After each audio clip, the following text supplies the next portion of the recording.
Hello everyone, आप सभी student का सेमेस्टर 6 मेजर पेपर 14 हिस्ट्री के पेपर में 1 मार्क्स, 5 मार्क्स, 15 मार्क्स ये तीनों ही पैटर्न का सवाल बता रहा हूँ जो आपके पेपर में आने वाला है। तो वीडियो को आप लोग ध्यान से देखिए। ये वीडियो महासंग्राम वीडियो समझ सकते हैं आप। इसमें पूरा सिलेबस कवर हो जाएगा, एक भी सवाल आपके पेपर में नहीं छूटने वाला। तो चलिए वीडियो को शुरू करते हैं। पसंद आए लाइक शेयर कर दीजिएगा, चैनल पे नहीं हो सब्सक्राइब कर लीजिएगा, बेल आइकन पे क्लिक कर लीजिएगा ताकि इसी प्रकार न्यू वीडियो आने पर आपको अपडेट मिल जाएगा। ठीक है, तो यूनिट 1 से पहला सवाल है, स्पेन अमेरिका युद्ध ये किस वर्ष हुआ था? तो याद रखिएगा 1898 को हुआ था। तो ऑप्शन नंबर क्या होगा? बी। यूएसएस मेन जहाज में विस्फोट कहाँ हुआ था? तो ये हवाना बंदरगाह पे हुआ था, याद रखना है। फिर है थियोडर रूजवेल्ट अमेरिका के कौन से नंबर राष्ट्रपति थे? तो याद रखिएगा 26वें नंबर के राष्ट्रपति थे वे। फिर अगला आएगा हमारे पास है, थियोडर रूजवेल्ट की विदेश नीति को किस नाम से जाना जाता है? तो बिग स्टिक पॉलिसी के नाम से जाना जाता है। फिर अगला सवाल है, थियोडर रूजवेल्ट को किस पुरस्कार सम्मानित किया गया था? तो याद रखिएगा नोबल शांति पुरस्कार से उन्हें सम्मानित किया गया था। फिर यूनिट 2 से विलियम हार्वर्ड टेफ्ट जो अमेरिका के कौन से राष्ट्रपति थे? याद रखिएगा 27वें नंबर के राष्ट्रपति थे। अगला है, टेफ्ट की जो विदेश नीति वो किस नाम से जानी जाती है? तो उसमें डॉलर सुप्रीमेसी होगा, सॉरी डॉलर डिप्लोमेसी होगा, ऑप्शन नंबर बी। फिर है उड्रो विल्सन, ये अमेरिका कौन से नंबर राष्ट्रपति थे? तो 28वें नंबर के राष्ट्रपति थे। फिर उड्रो विल्सन ने अपना जो सबसे प्रसिद्ध 14 सूत्र जो है वो कब प्रस्तुत किया था? वर्ष 1918 को, ऑप्शन नंबर क्या हो जाएगा? सी इसका राइट आंसर होगा। फिर अगला है, पेरिस शांति सम्मेलन वो कब आयोजित हुआ था? तो वर्ष 1919 को किया गया था, ऑप्शन नंबर सी होगा। महान आर्थिक मंदी ये कब शुरुआत हुआ था? याद रखिएगा वर्ष 1929 को। फिर न्यू डील समझौता ये बेसिकली किस राष्ट्रपति कालखंड में हुआ था? तो फ्रैंकलिन डी रूजवेल्ट थे उनके कालखंड में स्थापित हुआ था। तो ऑप्शन नंबर क्या हो जाएगा? सी नंबर होगा। फिर अगला है, न्यू डील का कौन सा कार्यक्रम युवा को रोजगार देने के लिए गया था? सीसीसी था, ऑप्शन नंबर क्या होगा? सी नंबर होगा। फिर सोशल सिक्योरिटी एक्ट किस वर्ष लागू किया गया था? तो वर्ष 1935 को। फिर फ्रैंकलिन डी अमेरिका के कौन से नंबर राष्ट्रपति थे? याद रखिएगा 32वें नंबर राष्ट्रपति थे, option number C. Pearl Harbor पर जापान ने बिजली का हमला किया था 7 दिसंबर 1941 को। उसके बाद अमेरिका सेकेंड वर्ल्ड वॉर में एंटर करता है। डी डे या नॉर्मेडी जो अभियान है वो किस वर्ष हुआ था? तो 1944 को, ऑप्शन नंबर सी। हिरोशिमा पर बम कब गिरा था? 6 अगस्त 1945। फिर 9 अगस्त को नागासाकी गिरा था, याद रखिएगा। फैटमैन और एक बम का नाम बताइए, क्या नाम था? कमेंट बॉक्स में आप लोग। फिर शीत युद्ध मुख्य रूप से किन दो देशों के बीच में था? तो अमेरिका और सोवियत संघ के बीच में। और नाटो की स्थापना कब हुई थी? तो वर्ष 1949 को हुई थी। North Atlantic Treaty Organization America और उसके पीछे लघु देशों के द्वारा बेसिकली ये स्थापना की गई थी हमारे पास। तो ये ऑप्शन नंबर सी इसका राइट आंसर हो जाएगा। तो ये रहा टोटल 20 एमसीक्यू जो आपसे बच्चों को पेपर में पूछे जाएंगे, जिसको आप लोग अच्छे से पढ़ लेना। यहाँ से एमसीक्यू का पूरा पार्ट कंप्लीट होता है। अब मैं आपसे बच्चों को 15 नंबर का सवाल, 5 नंबर का सवाल जो आपके पेपर में आता है वो बताता हूँ। आप लोग उसको पढ़िए और पूरा सिलेबस आपका कवर हो जाएगा। बाकी आपसे बच्चों ने इस वीडियो को लाइक नहीं किया तो इस वीडियो को जल्दी से लाइक और शेयर कर दीजिए। ठीक है, अब चलिए कारण थे और इसके जो प्रभाव हुआ यानी इसका क्या इम्पैक्ट पड़ा, इसके बारे में आपको विस्तार से व्याख्या करने बोला गया है। ठीक है, तो 1898 का स्पेन अमेरिका युद्ध ये संयुक्त राज्य अमेरिका यानी यूनाइटेड स्टेट्स ऑफ अमेरिका के इतिहास का एक महत्वपूर्ण घटना था। इस युद्ध ने अमेरिका को बेसिकली एक क्षेत्रीय जो शक्ति से विश्व की जो साम्राज्यवादी शक्ति है इसकी इस मतलब साम्राज्य बनने जो एक कह सकते हैं शक्ति बनने की दिशा में उसको आगे बढ़ाने का काम किया।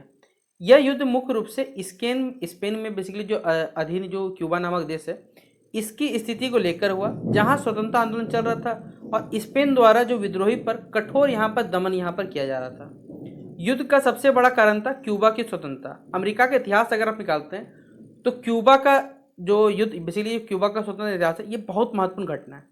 अमेरिकी जनता क्यूबा के विद्रोही के प्रति सहानुभूति रखती थी। उस समय अमेरिकी जो समाचार पत्र थे उसमें उसने क्या किया, जो स्पेन के अत्याचारों को बढ़ा चढ़ा कर प्रकाशित किया, जिससे क्या हुआ यहाँ पर, जिसे येलो जर्नलिज्म कहा जाता था, यानी येलो जर्नलिज्म कहा गया।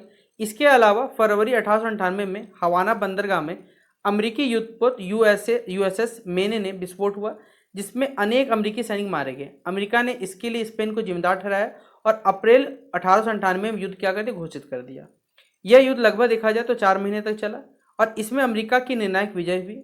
इसके बाद एक संधि होता है, इसे कहते हैं पेरिस की संधि। 1898 के तहत स्पेन ने क्या किया, क्यूबा पर जो अपना नियंत्रण है वो हटा दिया तथा साथ ही साथ फिलीपींस, गुआमे, प्यूर्टो रिको अमेरिका को सौंप दिया गया। क्यूबा औपचारिक रूप से स्वतंत्र हुआ लेकिन उस पर अमेरिका का प्रभाव बना हुआ रहा। इस युद्ध का देखा जाए सबसे महत्वपूर्ण प्रभाव यह रहा कि अमेरिका जो है एक साम्राज्यवादी शक्ति के रूप में उभर का है। उसे कैरेबियन सागर और प्रशांत महासागर में जो महत्वपूर्ण क्षेत्र प्राप्त हुए, जिससे उसकी सैन्य और जो आर्थिक शक्ति वो बढ़ी। अंतर्राष्ट्रीय राजनीति में अमेरिका का जो प्रतिष्ठा और भी बढ़ा गया और आगे चलकर वैश्विक जो मामले उसमें अधिक सक्रिय रूप से भागीदारी बढ़ने लगा। इसलिए 1857 का जो स्पेन अमेरिका युद्ध है उसने अमेरिकी जो साम्राज्यवाद है इसकी शुरुआत का इसे प्रतीक माना जाता है। ठीक है, अगला सवाल रहेगा, संयुक्त राज्य अमेरिका के साम्राज्यवादी जो शक्ति के रूप में उभरने के क्या कारण थे? तो अभी हमने बताया, एक तो पहला हमारे पास स्पेन अमेरिका युद्ध था, और भी कारण है वो भी बताता हूँ।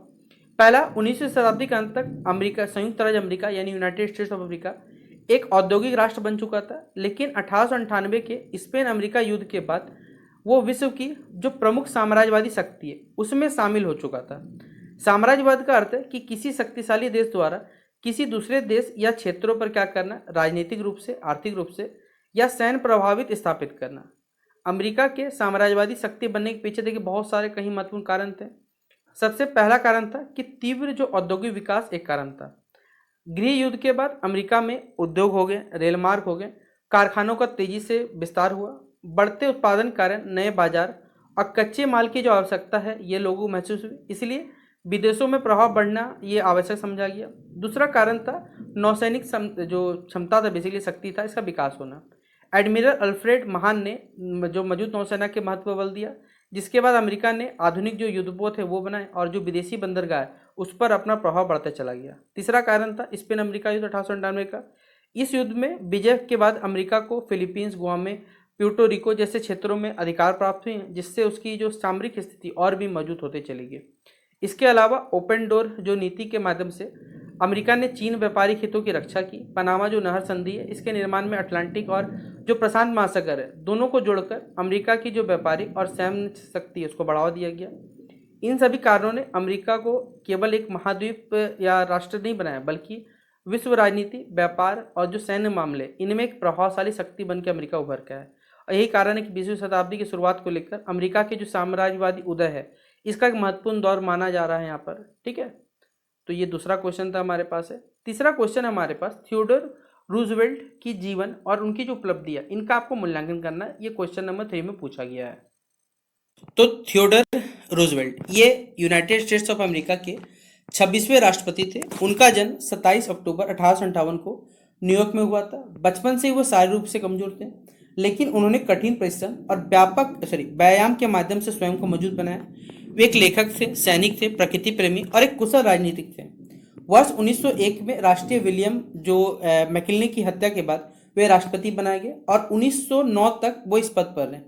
उन्हें अमेरिका के इतिहास का सबसे प्रभावशाली राष्ट्रपति गिना जाता है। अब इनके उपलब्धियों के बारे में बात किया जाए, सबसे बड़ी जो उपलब्धि है वो है प्रगतिशील सुधार। ठीक है, प्रोग्रेसिव जो रिफॉर्म्स उनको बढ़ावा देना इनके कालखंड में था। उन्होंने बहुत सारे यहाँ पर जो बड़े बड़े उद्योग है और ट्रस्टों पर जो सरकारी नियंत्रण है वो स्थापित करने का प्रयास किया, इसलिए उन्हें ट्रस्ट बस्टर के नाम से भी जाना जाता है। उन्हें उपभोक्ता मतलब जो कंज्यूमर है उनकी हित की रक्षा के लिए pure food and drug act 1906 and meat inspection act 1906 जैसे कई महत्वपूर्ण उन्होंने कानून बनाए। प्राकृतिक संसाधनों के संरक्षण में भी उनका योगदान महत्वपूर्ण है। उन्होंने लाखों एकड़ भूमि को राष्ट्रीय उद्यान, वन और वन्यजीव अभयारण्य के रूप में सुरक्षित घोषित कर दिया, इसलिए उन्हें अमेरिकी बेसिकली पर्यावरण संरक्षण आंदोलन का प्रमुख नेता माना गया। विदेश नीति में बात किया जाए तो बिग स्टिक पॉलिसी अपनाई, जिसका उद्देश्य यही था कि अमेरिका अगर आवश्यकता पड़ने पर अपनी जो सैन्य शक्ति है उसका उपयोग करके अपने हित की रक्षा करेगा। उनके प्रयासों ने पनामा जो नहर जो संधि बेसिकली उसको बनाने में निर्माण संभव हुआ, जिसने विश्व व्यापार और अमेरिकी जो नौसैनिक शक्ति है उसको नई दिशा दी। इसके अलावा रूस जापान युद्ध के जो मध्यस्थ रहने के लिए उन्होंने 1906 का बेसिकली जो नोबेल शांति पुरस्कार है वो भी उन्हें मिला था। इस प्रकार जो थियोडोर रूजवेल्ट थे उन्होंने घरेलू सुधार, पर्यावरण संरक्षण और प्रभावशाली जो विदेश नीति के माध्यम से अमेरिका में बेसिकली एक आधुनिक और शक्तिशाली राष्ट्र बनाने में एक अपना महत्वपूर्ण भूमिका निभाया। तो एक क्वेश्चन को इंपॉर्टेंट कर लीजिएगा, यहाँ से एमसीक्यू क्वेश्चन भी आपके पेपर में पूछा जाएगा। ठीक है, अगला सवाल है थियोडोर रूजवेल्ट की घरेलू एवं जो विदेश नीति है इसका आपको समीक्षा करना है। ठीक है, तो वर्ष 1901 से लेकर वर्ष 1909 का कहानी बताते हैं। इसमें संयुक्त राज्य अमेरिका को आधुनिक साथ ही साथ प्रभावशाली राष्ट्र बनने में महत्वपूर्ण भूमिका निभाई थियोडोर रूजवेल्ट ने। वे प्रगतिशील विचारों के समर्थक थे और उनका उद्देश्य यही था कि सरकार को जनता के हित में अधिक सक्रिय बनाना था। घरेलू नीति में उन्होंने बेसिकली जो स्क्वायर डील है उसको अपनाया, जिसका उद्देश्य यही था कि मजदूर, उपभोक्ता और जो उद्योगपति है दोनों सभी के बीच में एक न्यायपूर्ण संतुलन स्थापित करना। उन्होंने बड़े बड़े उद्योग और जो एकाधिकार जो कंपनी ट्रस्ट पर नियंत्रण लगाया, इसलिए उन्हें ट्रस्ट बस्टर भी कहा गया। फिर उन्होंने 1902 की जो कोयला हड़ताल में हस्तक्षेप करके मजदूर और मालिकों के बीच जो समझौता भी कराया। फिर लोगों कंज्यूमर्स के लिए pure food and drug act and meat inspection act 1906 जैसे कई कानून यहाँ पर लागू किए। इसके साथ ही उन्होंने राष्ट्रीय उद्यान हो गए, वन हो गए, वन्यजीव अभ्यारण्य, ये सभी चीज़ों की स्थापना कर कर एक प्राकृतिक संसाधनों के संरक्षण को बढ़ावा दिया। अगर बात करें तो विदेश नीति में रूजवेल्ट ने बिग स्टिक पॉलिसी अपनाई, जिसका मूल विचार यही था धीरे बोलो, लेकिन यहाँ पर हाथ में बताया जा रहा है कि हाथ में बड़ी लाठी रखो। ठीक है, अमेरिका अर्थात अमेरिका अपने हित की रक्षा के लिए बेसिकली आवश्यकता पड़ने पर सैन्य शक्ति का प्रयोग करेगा।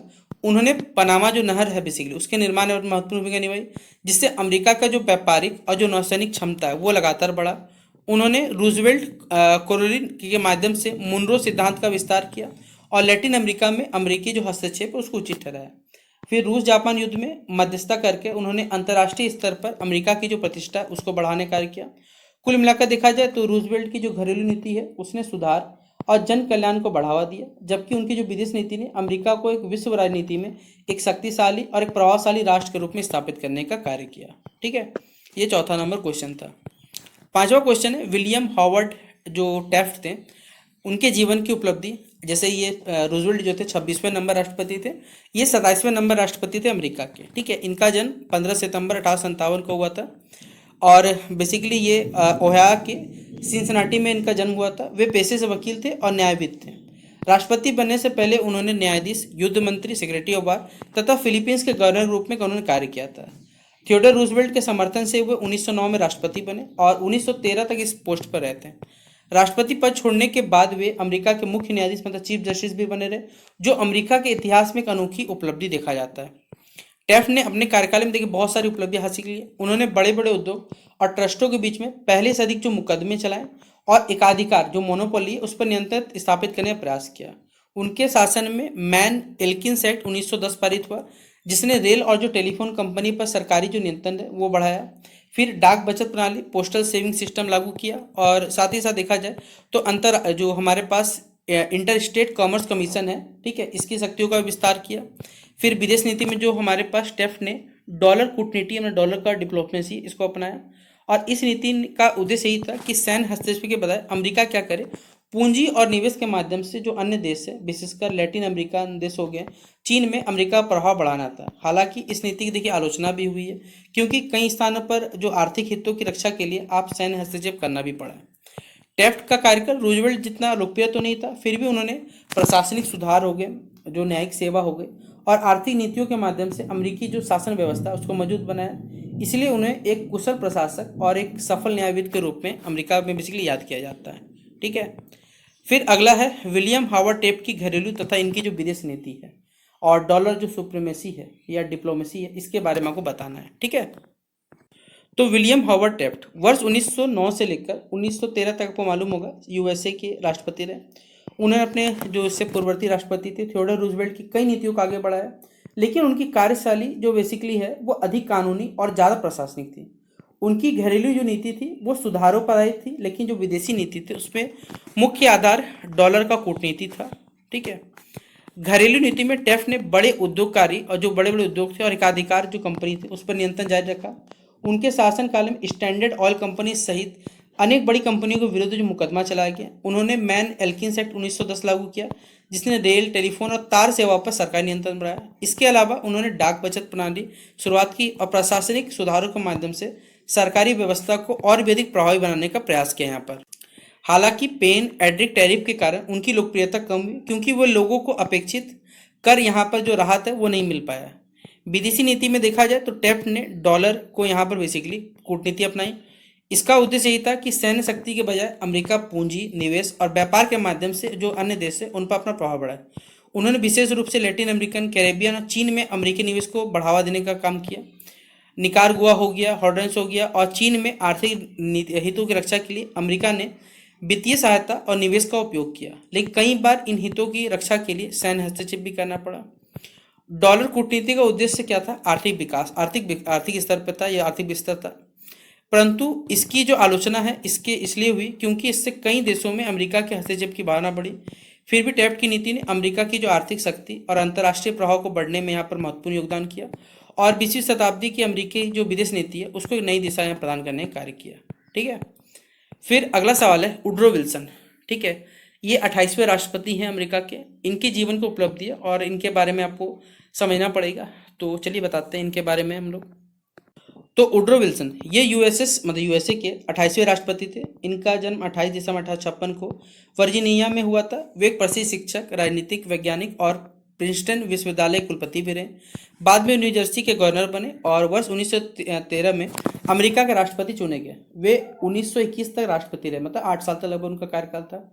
उनका कार्यकाल घरेलू सुधार और जो फर्स्ट वर्ल्ड वॉर में अमेरिका की भूमिका था इसके कारण अत्यंत महत्वपूर्ण माना जाता है। ठीक है, विल्सन ने अपने राष्ट्रपति काल में कई महत्वपूर्ण सुधार किए। उन्होंने सबसे पहले जो फेडरल रिजर्व एक्ट 1913 लागू किया, जिसने अमेरिका की जो आधुनिक बैंकिंग प्रणाली इसकी स्थापना की। फिर फेडरल ट्रेड कमीशन एफटीसी की स्थापना करके व्यापार में जो अनुचित प्रतिस्पर्धा उस पर नियंत्रण लगाया। उन्होंने श्रमिकों के हित में कार्य जो बेसिकली वर्किंग आवर होता है वो फिक्स किया और श्रम कानून में सुधार करने का प्रयास भी किया। विदेश नीति में प्रारंभ में उन्होंने अपनी तटस्थता अपनाई, लेकिन 1917 में अमेरिका का जो प्रथम विश्व युद्ध में शामिल हो गया। युद्ध के कारण विल्सन ने लोकतंत्र और विश्व शांति की रक्षा को अमेरिका का उद्देश्य बताया। युद्ध जब समाप्त हुआ तो उन्होंने 14 सूत्र जो प्रस्तुत किए, जो कि अमेरिका खानदानी है, कभी इसराइल कभी फिलीपींस के साथ बताएगा बैठ के, कभी हमास के साथ रहेगा, ये अमेरिका का पुराना है। ठीक है, जिसने आत्मनिर्णय, खुले समझौते और स्थायी शांति जैसे सिद्धांत है वो शामिल थे। फिर पेरिस शांति सम्मेलन 1919 में उनकी महत्वपूर्ण भूमिका रही और उन्होंने राष्ट्र संघ मतलब लीग ऑफ नेशन की स्थापना का प्रस्ताव भी दिया। हालांकि अमेरिकी जो सीनेट ने राष्ट्र संघ की सदस्यता को मंजूरी नहीं दी। फिर भी विश्व शांति के लिए उन्होंने उनके प्रयास किया। लास्ट में उन्हें 1919 का जो नोबेल शांति पुरस्कार वो मिला। इस प्रकार जो वुडरो विल्सन ने आर्थिक सुधार हो गए, लोकतांत्रिक आदर्श हो गए और अंतर्राष्ट्रीय शांति की दिशा में महत्वपूर्ण योगदान देकर अमेरिका के इतिहास में अपना जो एक विशेष स्थान है वो उन्होंने प्राप्त किया। ठीक है, ये थे वुडरो विल्सन। अब फर्स्ट वर्ल्ड वॉर और पेरिस शांति जो सम्मेलन था उसमें वुडरो विल्सन की जो भूमिका, इसका आपको मूल्यांकन करने बोला गया है। तो वुडरो विल्सन संयुक्त राज्य अमेरिका के 28वें राष्ट्रपति थे। फर्स्ट वर्ल्ड वॉर 1914 से 18 और पेरिस शांति समझौता 1919 में उनकी भूमिका यह विश्व इतिहास की सबसे महत्वपूर्ण घटनाओं में से गिना जाता है। प्रारंभ में उन्होंने अमेरिका को युद्ध से दूर रखने का प्रयास किया, लेकिन जब जर्मन की आक्रामक नीति, जर्मनी की बेसिकली, और अमेरिकी जहाज़ों पर जब हमला हुआ तो वर्ष 1917 में अमेरिका युद्ध में शामिल हो गया। युद्ध में अमेरिका के प्रवेश से जो मित्र राष्ट्र जिनमें ब्रिटेन, फ्रांस और रूस थे, उनको बड़ी आर्थिक, सैन्य और औद्योगिक सहायता मिली। अमेरिका जो सैनिकों के आने से युद्ध का संतुलन मित्र राष्ट्रों के पक्ष में बदल गया और अंततः क्या होता है, वर्ष 1918 में जर्मनी को आत्मसमर्पण करना पड़ता है। विल्सन ने युद्ध को केवल सैन्य विजय नहीं बल्कि लोकतांत्रिक और स्थायी शांति की स्थापना का संघर्ष बताया। इसके बाद वर्ष जनवरी 1918 में विल्सन ने अपने प्रसिद्ध जो 14 पॉइंट्स होते प्रस्तुत किए। इनमें खुला समझौता, समुद्री स्वतंत्रता होगी, हथियारों में कमी आएगी, उपनिवेशों के साथ न्यायपूर्ण व्यवहार होगा, राष्ट्रों के आत्मनिर्णय का अधिकार होगा, भविष्य में युद्ध रोकने के लिए राष्ट्र संघ यानी लीग ऑफ नेशन की स्थापना जैसे प्रस्ताव शामिल थे। 1919 में फिर पेरिस शांति समझौते में विल्सन ने इन सिद्धांतों को लागू करने का प्रयास किया। हालांकि ब्रिटेन और फ्रांस जर्मनी पर कठोर दंड चाहते थे, लेकिन उनके सभी प्रस्ताव स्वीकार तो नहीं किए गए। फिर भी राष्ट्र संघ की स्थापना उनके लिए सबसे बड़ी उपलब्धि यहाँ पर गिनी जाती है।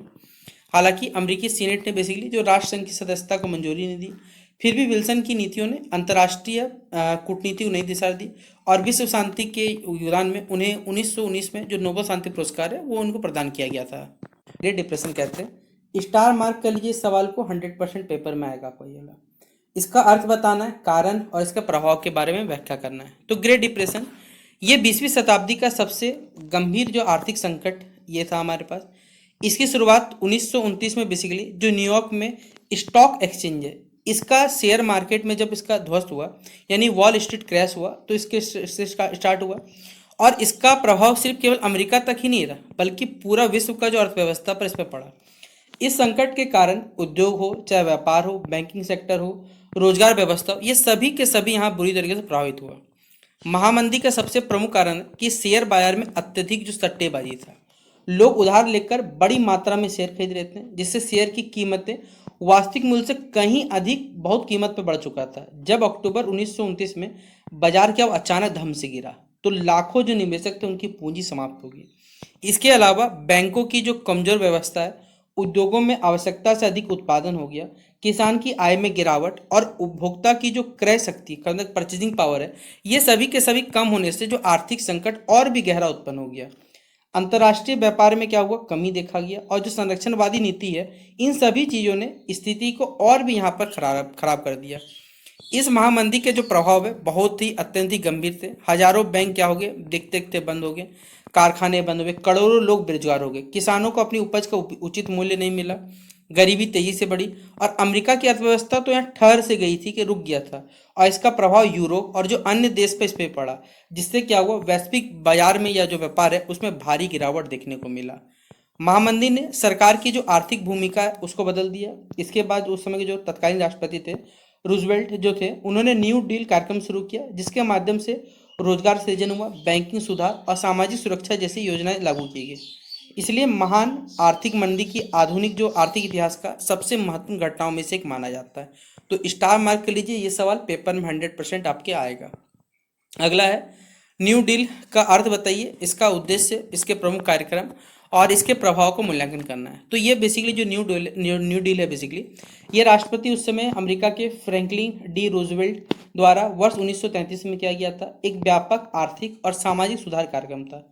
इसका उद्देश्य यही था कि 1929 का जो महान आर्थिक मंदी था, ग्रेट डिप्रेशन था, इससे अमेरिका को बाहर निकाला जाए, बेरोजगारी कम किया जाए और जो अर्थव्यवस्था उसको फिर से पुनर्जीवित यहाँ करना था। यह केवल आर्थिक योजना ही नहीं थी, बल्कि सरकार की भूमिका को और भी अधिक सक्रिय बनाने वाला एक ऐतिहासिक कदम था। अब इस न्यू डील के बेसिकली तीन जो मुख्य उद्देश्य थे वो तीन आधार पे थे। पहला, राहत प्रदान करना मतलब रिलीफ लोगों को मिलना, पुनरुत्थान में रिकवरी हो, और साथ ही साथ सुधार हो यानी रिफॉर्म्स हो। राहत का उद्देश्य बेरोजगार और गरीबी को तुरंत सहायता देना था। पुनरुत्थान का लक्ष्य यही था कि उद्योग हो, कृषि हो और व्यापार को फिर से क्या करना, गति देना है। जबकि सुधार का उद्देश्य था कि भविष्य में ऐसी जो आर्थिक संकट थी उसको रोकने के लिए स्थायी परिवर्तन यहाँ करना था। अब इस न्यू डील के अंतर्गत कई महत्वपूर्ण कार्यक्रम किए गए, जैसे सिविलियन कंजर्वेशन कॉर्प्स सीसीसी ने युवाओं को रोजगार दिया, वर्क प्रोग्रेस एडमिनिस्ट्रेशन डब्ल्यूपीए ने सड़क, पुल और सार्वजनिक भवनों का निर्माण कर लाखों लोगों को काम दिया गया। एग्रीकल्चर एडजस्टमेंट एक्ट एएए के माध्यम से किसानों की जो आय है वो बढ़ाने का प्रयास किया गया। सोशल सिक्योरिटी एक्ट 1935 ने वृद्धा जो व्यवस्था पेंशन हो गया, बेरोजगारी सहायता और सामाजिक सुरक्षा की व्यवस्था यहाँ शुरुआत की। बैंकिंग क्षेत्रों में सुधार के लिए इमरजेंसी बैंकिंग एक्ट लागू किए गए और अन्य बहुत सारे ऐसे वित्तीय कानून भी लागू किए गए थे। न्यू डील का प्रभाव व्यापक था। इससे बेरोजगारी में कमी आई, बैंकिंग व्यवस्था में लागू लोगों का जो विश्वास है वो लौटा और आर्थिक गतिविधि धीरे धीरे बढ़ने लगी। हालांकि सभी समस्याएं पूरी तरह समाप्त तो नहीं हुई थी, लेकिन फिर भी इस कार्यक्रम में क्या किया, जो अमेरिकी अर्थव्यवस्था उसको स्थिर किया और सरकार को जन कल्याण की दिशा में अधिक जिम्मेदार बनाने का कार्य किया। इसलिए न्यू डील को अमेरिका इतिहास का सबसे महत्वपूर्ण एक सुधार कार्यक्रम के रूप में माना जाता है, जिसका बेसिकली जो श्रेय है वो उस समय के जो तन राष्ट्रपति रूजवेल्ट थे उनको दिया जाता है, और ये देना भी चाहिए था क्योंकि उन्होंने चीज़ों को सही करने पर कार्य किया था। ठीक है, तो ये हमारा क्वेश्चन कंप्लीट होता है। अगला सवाल है, महामंदी से निपटने के लिए जो न्यू डील कार्यक्रम, इसकी सफलता और इसकी जो लिमिटेशन था, ठीक है, सफलता कैसे प्राप्त हुआ, इसकी सीमाएं क्या थी, ये सभी चीज़ों को आपको समझना करना है। तो उसमें जैसे हमने बताया 1933 में हुआ था। उद्देश्य यही था कि 1929 का जो महामंदी था उसको उसको रोकना भी था और उससे अमेरिका को बाहर निकालना भी था। इस कार्यक्रम ने अमेरिकी अर्थव्यवस्था और समाज पर गहरा प्रभाव डाला। इसकी कई महत्वपूर्ण सफलताएं भी थी, लेकिन इसके कुछ सीमाएं भी थी। देखिए, न्यू डील का सबसे बड़ा सफलता यह था कि इसने लाखों बेरोजगार लोगों को रोजगार उपलब्ध कराया। सीसीसी और डब्ल्यूपीए जैसे कई योजनाओं के माध्यम से सड़क, पुल, सार्वजनिक भवनों का निर्माण हुआ, जिससे आर्थिक गतिविधि बढ़ा, बैंकिंग सेक्टर में लोगों को विश्वास फिर से बढ़ा। सोशल सिक्योरिटी एक्ट 1935 के माध्यम वृद्धा पेंशन हो, बेरोजगारी भत्ता हो, सामाजिक सुरक्षा की शुरुआत हुई। किसानों की स्थिति सुधारने के लिए ये लागू किया गया, जिससे कृषि क्षेत्र में कुछ राहत मिली। लेकिन देखिए कुछ लिमिटेशन था, जैसे बेरोजगारी पूरी तरह समाप्त नहीं हो चुकी थी, कई उद्योग पहले जैसे गति तो विकसित नहीं हुए, कई योजनाओं को सर्वोच्च न्यायालय ने असंवैधानिक मतलब यहाँ पर घोषित कर दिया था। कई आलोचकों का मानना था कि सरकार का हस्तक्षेप बहुत अधिक बढ़ गया था, जबकि कुछ लोगों के अनुसार गरीबी और जो अश्वेत समुदाय, इन योजनाओं का जो समान लाभ उन्हें नहीं मिल पा रहा था। फिर भी ये जो न्यू डील है बेसिकली जो अमेरिकी शासन व्यवस्था का एक बड़ा परिवर्तन किया। इसने ये सिद्ध किया कि आर्थिक संकट के समय सरकार को जनता की सहायता के लिए जो सक्रिय भूमिका है यहाँ पर वो निभानी चाहिए। इसलिए सभी सीमाओं के मतलब सभी लिमिटेशन के बावजूद ये जो न्यू डील है वो अमेरिकी इतिहास का सबसे प्रभावशाली आर्थिक और एक सामाजिक सुधार कार्यक्रम है वो माना जाता है। तो ये आपसे बच्चों पेपर पूछा जाएगा, तो इस प्रकार आपको लिखना भी है। अगला है एफडी रूजवेल्ट के जीवन और इनकी उपलब्धियों का वर्णन करें। ठीक है, बहुत इंपॉर्टेंट सवाल है, मैंने आपको पहले बताया होता। साथ ही साथ इस सवाल को फिर से कवर करेंगे हम लोग एक बार कि संयुक्त राज्य अमेरिका के 32वें राष्ट्रपति थे फ्रैंकलिन डी रूजवेल्ट, और उन्होंने आधुनिक अमेरिका के सबसे महत्वपूर्ण प्रभावशाली इतिहासों में गिना जाता है। उनका जन्म 30 जनवरी 1882 को न्यूयॉर्क के हाइड पार्क में हुआ था। उन्होंने हार्वर्ड विश्वविद्यालय से शिक्षा प्राप्त की थी और बाद में भी राजनीति में एंटर किया था। 1921 में वे पोलियो से प्रभावित हुए, लेकिन शारीरिक कठिनाइयों के बावजूद उन्होंने जो सार्वजनिक जीवन है वो नहीं छोड़ा। 1932 में राष्ट्रपति भी चुने गए और लगातार 4 बार वर्ष 1933 से 45 तक वो इस पद पर हैं, जो अमेरिकी इतिहास का सबसे एक अनोखी उपलब्धियों में से एक देखा जाता है। अब रूजवेल्ट की सबसे बड़ी उपलब्धि महान आर्थिक मंदी यानी जो ग्रेट डिप्रेशन था उससे देश को उबरने का प्रयास था। उन्होंने न्यू डील जो कार्यक्रम शुरुआत किया, जिससे अंतर्गत रोजगार सृजन हुआ, बैंकिंग सुधार हुए, कृषि सहायता मिली, सामाजिक सुरक्षा जैसी कई योजनाएं लागू हुई। और इन सभी सुधारों ने क्या किया, जनता का जो सरकार विश्वास है वो बढ़ाया और अर्थव्यवस्था को नया दिशा देने कार्य किया। विदेश जो नीति है इसमें भी इसका योगदान अत्यंत महत्वपूर्ण था। प्रारंभ में उन्होंने अमेरिका को युद्ध से दूर रखने की कोशिश की, लेकिन जब 1941 में पर्ल हार्बर पर जो जापानी हमले के बाद अमेरिका क्या हुआ, सेकेंड वर्ल्ड वॉर में शामिल हुआ। फिर रूजवेल्ट ने क्या किया, जो भी मित्र राष्ट्र थे जिनमें ब्रिटेन, सोवियत संघ हो गया, अन्य जो भी सोवियत सहयोगी देश थे, इन सभी के साथ मिलकर युद्ध का नेतृत्व किया और जो नाजी जर्मनी तथा जापान की पराजय में महत्वपूर्ण भूमिका निभाई। उन्होंने क्या किया, युद्ध के बाद विश्व शांति बनाए रखने के लिए यूनाइटेड नेशन की स्थापना की। इसमें एक महत्वपूर्ण भूमिका इस प्रकार जो फ्रेडरिक डी रूजवेल्ट थे उन्होंने आर्थिक सुधार, प्रभावी नेतृत्व और सफल विदेश नीति के माध्यम से अमेरिका को संकट से निकालकर विश्व की जो अग्रणी शक्ति बनाने में एक महत्वपूर्ण भूमिका निभाने कार्य किया। ठीक है, फिर अगला है फ्रैंकलिन डी रूजवेल्ट की घरेलू एवं जो विदेश नीति है इसका एक आपको आलोचनात्मक अध्ययन करने बोला गया है। ठीक है, तो इस क्वेश्चन को बताते हैं आपको।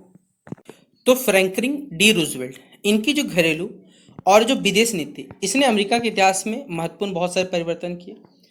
अब महान आर्थिक मंदी तो था ही, जैसे हमने आपको पढ़ाया अभी थोड़ी देर पहले, और जो सेकेंड वर्ल्ड वॉर जैसी कठिन परिस्थितियों में देश का उन्होंने नेतृत्व किया। उनकी जो नीतियाँ, इसी की व्यापक यहाँ सराहना हुई, लेकिन कुछ आलोचनाएं भी हैं। जैसा हमने बताया, घरेलू नीति का मूल्य आधार जो न्यू डील था, इसका उद्देश्य बेरोजगारी तो कम करना था, उद्योगों कृषि को पुनर्जीवित करना था, लोगों को सामाजिक सुरक्षा प्रदान करना था। CCC, WPA, AAA, social security act जैसी कई योजनाओं ने लाखों लोगों को रोजगार और आर्थिक सहायता मिली। बैंकिंग सुधारों के कारण जनता का विश्वास वापस लौटा और सरकार की जो जन कल्याणकारी भूमिका है वो मौजूद हुई। हालांकि देखिए, कुछ आलोचकों के कहना है कि बेरोजगारी पूरी तरह समाप्त तो नहीं हुई और सरकार का हस्तक्षेप जो है वो अत्यधिक बढ़ गया था।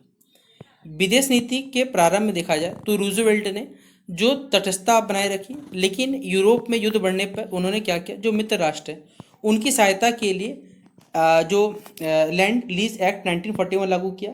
पर्ल हार्बर पर जब जर्मनी हमले के बाद अमेरिका क्या हुआ, सेकेंड वर्ल्ड में शामिल हुआ।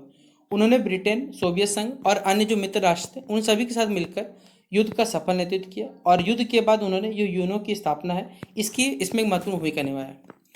आलोचनात्मक दृष्टि से देखें तो रूजवेल्ट की जो घरेलू नीति है उसको अमेरिका समाज को अधिक सुरक्षित बनाया गया, जबकि विदेश नीति ने अमेरिका को विश्व को एक महाशक्ति के रूप में स्थापित करने का कार्य किया। उनकी कुछ नीतियों पर विवाद होने के बावजूद उनका जो नेतृत्व है वो जो आधुनिक हम लोग मॉडर्न अमेरिकन हिस्ट्री देखते हैं इसमें एक सफल नेतृत्व के रूप में गिना जाता है हमारे पास। ठीक है, फिर अगला क्वेश्चन है, सेकेंड वर्ल्ड वॉर में जो संयुक्त राज्य अमेरिका है इसकी जो भूमिका है इसका वर्णन करना है। तो वर्ष 1939 से 45 का कालखंड, जिसमें यूनाइटेड स्टेट्स ऑफ अमेरिका इसकी भूमिका निर्णायक रही। प्रारंभ में अमेरिका ने तटस्थ रहने की तो कि भैया हम युद्ध में शामिल नहीं होंगे, क्योंकि फर्स्ट वर्ल्ड वॉर के बाद जनता दोबारा युद्ध में शामिल नहीं होना चाहती थी। लेकिन यूरोप के, जर्मनी के विस्तार और एशिया में जापान की जो आक्रामक गतिविधि कारण अमेरिका को धीरे धीरे मित्र राष्ट्रों की सहायता करने लगा। उस समय के जो राष्ट्रपति थे रूजवेल्ट ने लैंड लीज एक्ट 1941 के माध्यम से ब्रिटेन, चीन और सोवियत संघ को हथियार, भोजन और अन्य आवश्यक सामग्री उपलब्ध कराई। अमेरिका का प्रत्यक्ष मतलब डायरेक्ट रूप से जब एंटर कब हुआ, जब जापान द्वारा बेसिकली उनके जो पर्ल हार्बर बेसिकली जो बंदरगाह उस पर हमला किया गया और अमेरिका एंटर करता है 7 दिसंबर 1941 को। अगले दिन अमेरिका ने जापान के लिए विरुद्ध युद्ध की घोषणा की और शीघ्र ही जर्मनी तथा इटली के विरुद्ध भी युद्ध में शामिल हो गया। अब युद्ध के दौरान अमेरिका ने क्या किया, अपनी विशाल औद्योगिक जो क्षमता का उपयोग करके टैंक हो गए, विमान है, जहाज, हथियारों का बड़े पैमाने पर उत्पादन किया। यूरोप में अमेरिकी सेना ने जो नॉर्मंडी डी डे 1944 अभियान में महत्वपूर्ण भूमिका निभाई, जिसने जो नाजी जर्मनी उसकी जो जर्मनी का नाजी था वो हारा। प्रशांत महासागर में अमेरिका ने मिडवे, ग्वाडलकानाल और इवो जिमा जैसे लड़ाइयों में जापान को क्या कर दिया, पीछे ढकेल दिया। और फिर अगस्त 1945 में अमेरिका ने क्या किया, जापान के 2 शहर हिरोशिमा नागासाकी पर परमाणु हमला, जिसके बाद जापान ने क्या किया, आत्मसमर्पण कर दिया और युद्ध समाप्त हो गया। युद्ध के बाद अमेरिका विश्व की जो प्रमुख महाशक्ति बनकर उभरा और लास्ट में उसने क्या किया, यूनाइटेड नेशन ऑर्गेनाइजेशन संयुक्त राष्ट्र की संघ की स्थापना की। इस प्रकार सेकेंड वर्ल्ड वॉर में अमेरिका का योगदान जो है वो सैन्य रूप से, आर्थिक रूप से और कूटनीतिक तीनों स्तर पर बहुत ही महत्वपूर्ण रहा हमारे पास। और लास्ट क्वेश्चन आप सभी बच्चों के लिए, ये 15 मार्क्स और 5 मार्क्स के सीरीज में रहा कि शीत युद्ध की उत्पत्ति, कारण, प्रमुख चरण और इसकी जो कूटनीति है, जो कोल्ड वॉर, पहले कोल्ड वॉर जो है ये 2 महाशक्ति के बीच में, पहला संयुक्त राज्य अमेरिका और पहले का सोवियत संघ, क्योंकि सोवियत संघ बड़ा एक पार्ट था, अभी टूट टूट के अलग अलग देशों में बढ़ चुका है, जिसमें रूस सबसे बड़ा पार्ट है। तो शीत युद्ध, कोल्ड वर्ल्ड वॉर, सेकेंड जो वर्ल्ड वॉर है, इसके बाद संयुक्त राज्य अमेरिका और सोवियत संघ के बीच में लंबा राजनीतिक, वैचारिक और सैन्य संघर्ष था। इसे शीत युद्ध कहा जाता था क्योंकि दोनों महाशक्ति एक दूसरे डायरेक्टली तो नहीं लेकिन इनडायरेक्टली रूप से कूटनीति के रूप में, हथियारों की होड़ में, आर्थिक सहायता हो, प्रतिनिधि युद्ध हो, यानी प्रॉक्सी वार के माध्यम से दोनों कॉम्पिटिशन करते रहता था। इसका समय लगभग वर्ष 1947 से लेकर 1991, जब तक मतलब सोवियत संघ टूटा नहीं था तब तक था। शीत युद्ध की उत्पत्ति मुख्य कारण था क्योंकि अमेरिका में पूंजीवाद और लोकतंत्र तथा सोवियत संघ के माध्यम से, सोवियत संघ में जो साम्यवाद है, दोनों के बीच में एक वैचारिक टकरावट था। सेकेंड वर्ल्ड वॉर के बाद यूरोप में क्या हुआ, प्रभाव बढ़ने की क्षेत्र की जो प्रतिस्पर्धा हो गया, परमाणु हथियारों की दौड़ होगी और आपसी जो अविश्वास था, इन सभी चीज़ों ने क्या किया, इस संघर्ष को और भी गहरा कर दिया। अमेरिका ने ट्रूमैन सिद्धांत और मार्शल योजनाओं के माध्यम से साम्यवाद को रोकने का प्रयास किया। वहीं पर जो सोवियत संघ ने जो पूर्वी यूरोप है उसमें साम्यवादी सरकार का सपोर्ट भी किया। शीत युद्ध के प्रमुख चरण में बर्लिन नाकाबंदी हो गया, कोरिया युद्ध हो गया, क्यूबा मिसाइल संकट हो गया, वियतनाम युद्ध हो गया, बाद का टेंट हो गया, इन सभी चीज़ें दौर शामिल है। अंततः क्या होता है, 1980 के दशक में सोवियत संघ की आर्थिक कमजोरी हुआ और मिखाइल जो उस समय के राष्ट्रपति थे शायद मेरे हिसाब से, मिखाइल गोर्बाचेव, उन सभी के सुधारों के कारण बेसिकली क्या हुआ, तनाव कम हुआ और 1991 में क्या हुआ, सोवियत संघ का विघटन हुआ और शीत युद्ध फाइनली समाप्त हुआ। शीत युद्ध की कूटनीति में नाटो, फिर आपको मालूम है नॉर्थ अटलांटिक ट्रीटी ऑर्गेनाइजेशन बना, वहीं पर वार्सा पैक्ट भी जैसे सैन्य गठबंधों का गठन हुआ, परमाणु निरोध जो न्यूक्लियर डिटेंस हो गया, शिखर सम्मेलन हुआ, हथियार नियंत्रण समझौते शामिल हुए। इस संघर्ष ने विश्व राजनीति को दशकों तक वैसे प्रभावित करने का कार्य किया और अमेरिका को एक वैश्विक महाशक्ति के रूप में स्थापित करने में अपनी महत्वपूर्ण भूमिका निभाया।